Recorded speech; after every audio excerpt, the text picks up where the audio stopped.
Hello everyone, কেমন আছো তোমরা? আমি বেশ ভালোই আছি। শুভ সন্ধ্যা, তোমাদের অনেক অনেক স্বাগত। বড়দের জন্য প্রণাম আর ছোটদের জন্য অনেক ভালোবাসা আমার তরফ থেকে। দেখো, তোমাদের কাছে শেয়ার করলাম একটা বিয়ে বাড়ি বলতে আমাদের বাড়ির থেকে 10 মিনিটের রাস্তা। সেখানে আমি রাস্তায় বেরোলাম, দেখলাম মেয়েটার বিয়ে হলো, আর মেয়েটার বিয়ে হয়ে গেছে, সন্ধ্যাবেলা নিয়ে চলে যাবে, তার জন্য কান্নাকাটি শুরু করে দিয়েছে। আর ঠাকুর ওখানে দেখলাম প্রণাম করছিল, আমি দাঁড়িয়ে দাঁড়িয়ে দেখলাম।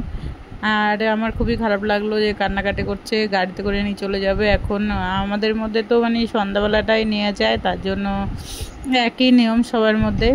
তাই অনেকের মধ্যে দিনের বেলা নিয়ে যায়, ওদের মধ্যে রাত্রে নেওয়া যায়, তার জন্য এখন নিয়ে যাবে। রেডি ফেডি হয়ে গুছিয়ে গাছিয়ে তো বেরিয়ে পড়লো গাড়িতে করে। বরটাকে দেখলাম যে দেখো সামনে দাঁড়িয়ে আছে, ও সাজেশন দিচ্ছে কোথায় কীরকম বসবে।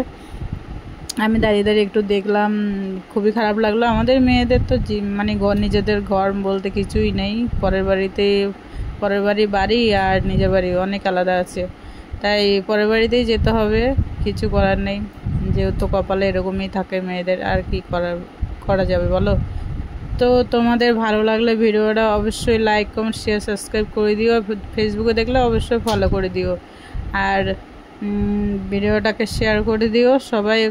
সবাইকে দেখার মতো সুযোগ করে দেবে। ওকে, বাই বাই, সবাই ভালো থাকবে। Good bye.